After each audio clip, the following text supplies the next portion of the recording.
할렐루야. 4월 29일 새벽 예배입니다. 오늘도 하나님의 말씀을 믿음으로 붙들며 나아가는 복된 시간이 되기를 소망합니다. 함께 보실 말씀은 출애굽기 14장 1절부터 14절까지의 말씀입니다. 제가 봉독하겠습니다. 여호와께서 모세에게 말씀하여 이르시되 이스라엘 자손에게 명령하여 돌이켜 바다와 믹돌 사이에 비하이롯 앞 곧 바알스본 맞은편 바닷가에 장막을 치게 하라. 바로가 이스라엘 자손에 대하여 말하기를 그들이 그 땅에서 멀리 떠나 광야에 갇힌 바 되었다 하리라. 내가 바로의 마음을 완악하게 한즉 바로가 그들의 뒤를 따르리니 내가 그와 그의 온 군대로 말미암아 영광을 얻어 애굽 사람들이 나를 여호와인 줄 알게 하리라 하시매 무리가 그대로 행하니라.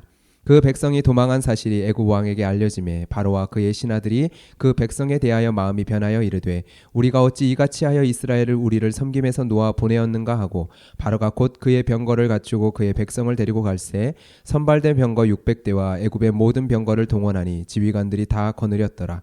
여호와께서 애굽 왕 바로의 마음을 완악하게 하셨으므로 그가 이스라엘 자손의 뒤를 따르니 이스라엘 자손이 담대히 나갔음이라. 애굽 사람들과 바로의 말들 병거들과 그 마병과 그 군대가 그들의 뒤를 따라 바알스본 맞은편 비하이롯 곁 해변 그들이 장막친 데에 미치니라. 바로가 가까이 올 때에 이스라엘 자손이 눈을 들어본즉 애굽 사람들이 자기들 뒤에 이른지라. 이스라엘 자손이 심히 두려워하여 여호와께 부르짖고 그들이 또 모세에게 이르되 애굽에 매장지가 없어서 당신이 우리를 이끌어내어 이 광야에서 죽게 하느냐. 어찌하여 당신이 우리를 애굽에서 이끌어내어 우리에게 이같이 하느냐. 우리가 애굽에서 당신에게 이른 말이 이것이 아니냐. 이르기를 우리를 내버려 두라. 우리가 애굽 사람을 섬길 것이라 하지 아니하더냐. 애굽 사람을 섬기는 것이 광야에서 죽는 것보다 낫겠노라. 모세가 백성에게 이르되 너희는 두려워하지 말고 가만히 서서 여호와께서 오늘 너희를 위하여 행하시는 구원을 보라. 너희가 오늘 본 애굽 사람을 영원히 다시 보지 아니하리라. 여호와께서 너희를 위하여 싸우시리니 너희는 가만히 있을지니라. 아멘. 여러분은 오늘의 본문의 사건을 읽으면서 하나님께 질문을 가져보신 적이 있으십니까? 하나님께서는 왜 이러한 방식으로 이스라엘 백성들을 구원하신 것일까? 이전의 말씀을 보면 하나님께서는 특정한 장소를 지명하셔서 이스라엘 백성을 그곳에 고립되도록 하셨습니다. 성경에 나오는 바다와 믹돌 사이 비하이롯 앞 곧 바알스본의 맞은편이라는 지역이 정확하게 어디인지는 우리는 확인할 수는 없습니다. 그러나 앞에는 홍해바다가 있고요. 좌우는 막혀있고 뒤에는 애굽이 쫓아오는 그러한 고립된 장소인 것만은 확실합니다. 이스라엘 백성이 가나안 땅에 가기 위해 가까운 길이 있었습니다. 블레셋 땅을 따라서 해안가 쪽으로 올라가는 길이 있었습니다. 그런데 하나님께서는 그 길을 가지 못하게 하셨죠. 출애굽기 13장 17절에 그 이유에 대해서 이렇게 말합니다. 이는 하나님이 말씀하시기를 이 백성이 전쟁을 하게 되면 마음을 돌이켜 애굽으로 돌아갈까 하셨습니다. 하나님은 이스라엘 백성들을 너무나도 잘 아셨습니다. 그들은 아직 자신을 구원하시는 이스라엘의 여호와 하나님이 누구신지를 잘 몰랐습니다.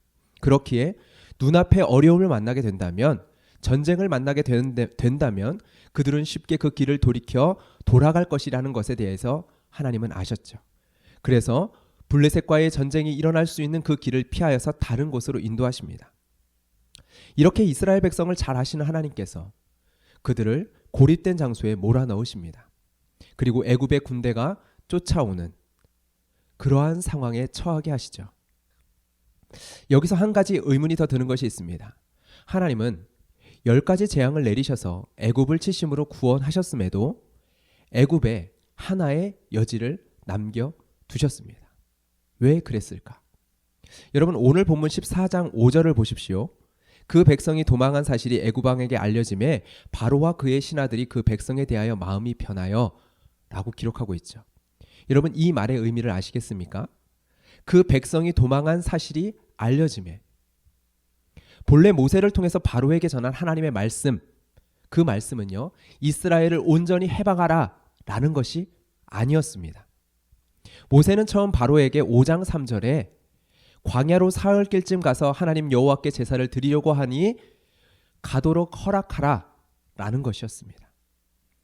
그리고 그 이후에 여러 가지 재앙들로 인해 굴복하며 바로는 이에 대한 조건들을 내걸죠.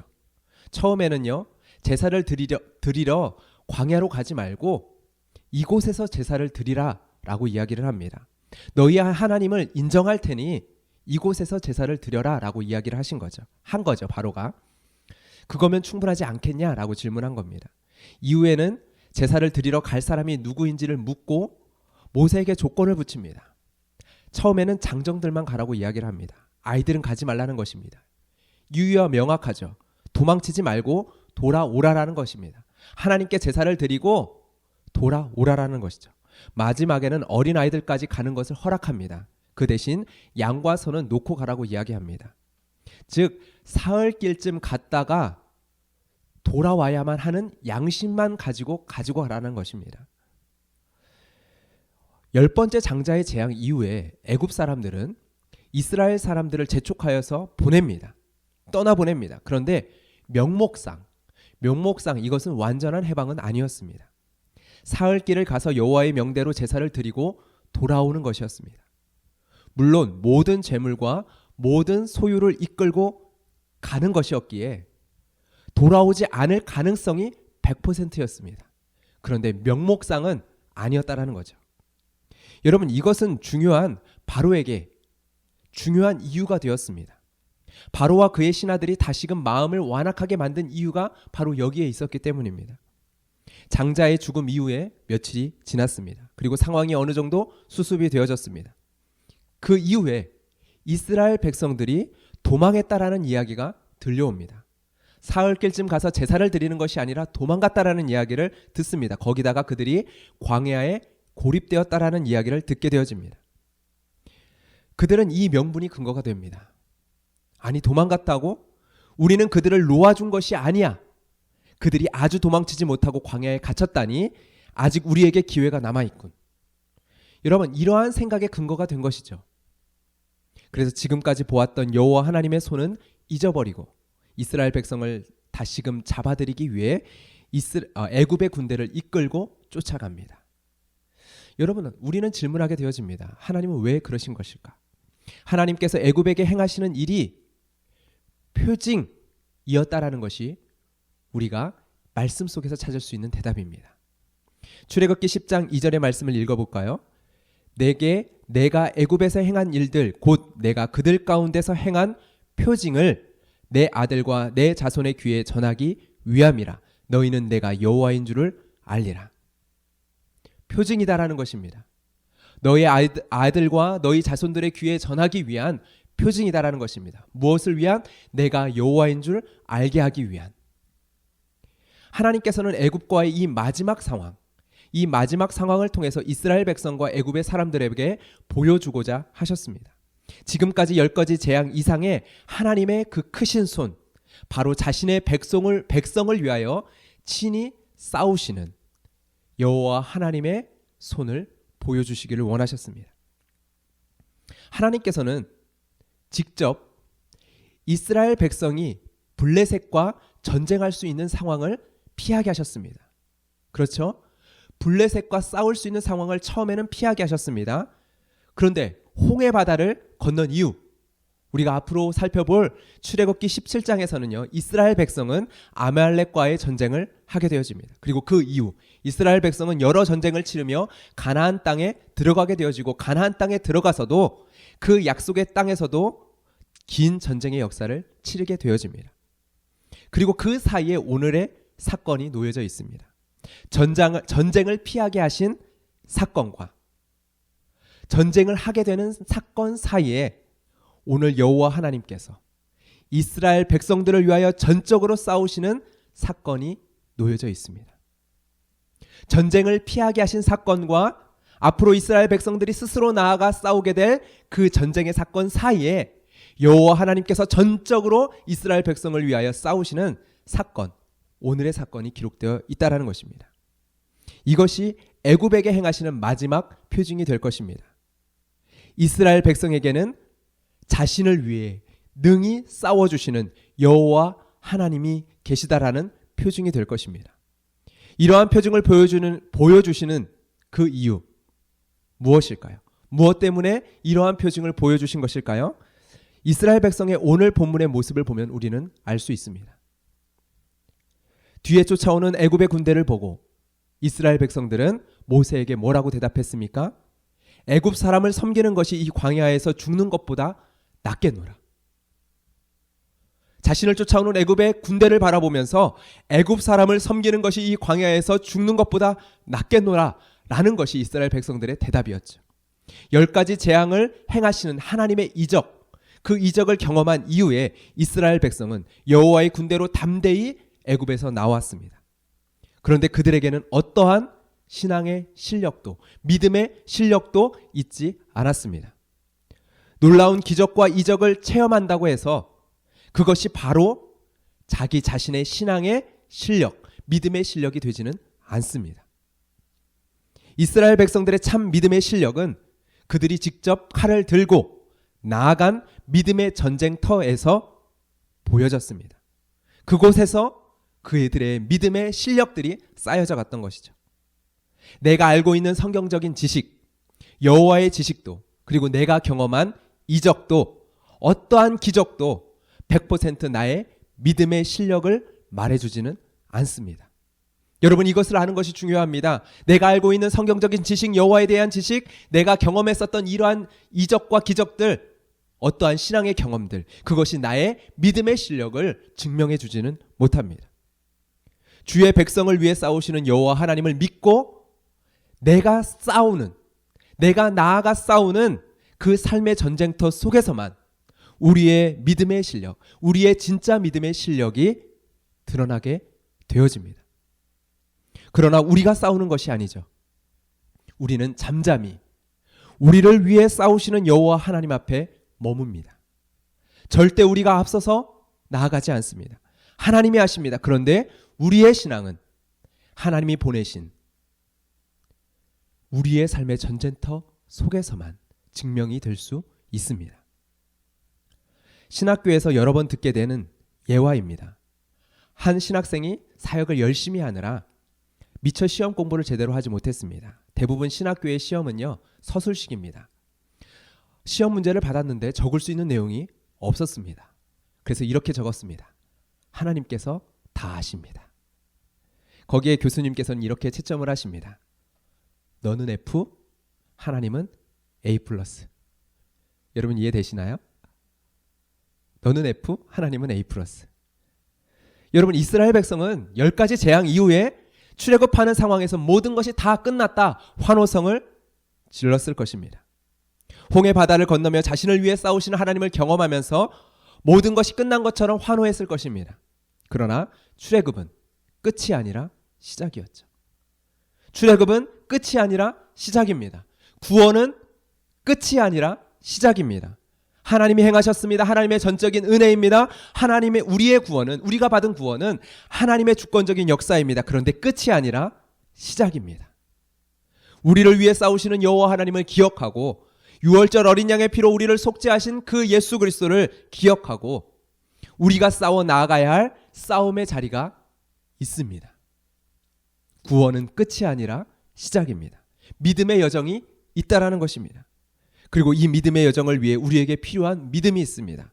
눈을 들어 가까이 다가오는 바로의 군대, 눈을 들어 나의 인생 가운데, 나의 삶 가운데 접쳐오는 풍랑을 바라보면서 마주하며 가만히 서 있을 수 있는 믿음. 이 믿음의 여정을 하기 위해 바로 이 믿음이 필요합니다. 오늘도 말씀과 기도의 자리에서 내 삶의 모든 문제와 기도의 제목을 하나님 앞에 펼쳐놓고 우리의 삶의 문제를 마주하며 나아갑니다. 잠잠히 하나님만 바라며 그 문제들 앞에서 가만히 서서 믿음으로 마주합니다. 문제들 앞에서 믿음으로 가만히 서 있을 수 있는 그 영적인 싸움에서 먼저 승리해야 합니다. 그러할 때 치열한 내 삶의 현장에서도 우리를 위해 싸우시는 여호와 하나님을 바라보며 믿음의 걸음을 걸을 수 있기 때문입니다. 여러분 이 믿음을 하나님께서는 우리에게 주시기를 원하십니다. 그리하여서 우리 가운데 하나님께서 싸우시는 전쟁을 보여주십니다. 이스라엘 백성들 가운데 하나님께서 친히 싸우시는 하나님의 전쟁을 보여주십니다. 그리고 그 칼을 우리의 손에 들려주시는 거죠. 그 칼을 이스라엘 백성들의 손에 들려주시는 거죠. 그리고 나아가 싸우라 명령하시는 것입니다. 표징입니다. 그 표징을 기억하며 그 표징을 바라보며 나의 인생 가운데 찾아오는 문제와 환난과 전쟁 가운데서 그 문제 속에 넘어지는 것이 아니라, 그 문제 속에 함몰되어지는 것이 아니라 그 문제를 마주하며 여호와 하나님을 바라보게 하시는 것입니다. 믿음의 주여 온전케 하시는 이인 예수 그리스도를 바라보라. 오늘도 그 믿음으로 이 시간 기도의 자리에서 승리하기를 주님의 이름으로 축복합니다. 그리고 이 영적인 싸움에서 승리함으로 말미암아 당당히 주님의 믿음의 검을, 말씀의 검을 들고 내 삶의 싸움의 자리 가운데, 전쟁의 자리 가운데서 믿음으로 승리하는 여러분들이 되시기를 주님의 이름으로 축복합니다. 이 시간 기도하며 나아갈 때 주님, 이 시간 기도의 자리에서 말씀의 검을 붙들고 하나님 나의 문제를 주님의 말씀 앞에 내려놓고 하나님 잠잠히 하나님을 바라보며 나아가는 승리가 우리 안에 있게 하여 주시옵소서.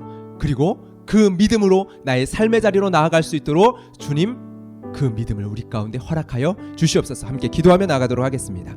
살아계신 하나님 아버지 감사합니다. 오늘도 주의 말씀 안에 주의 말씀을 붙들고 이 시간 나아가기를 주님 소망합니다.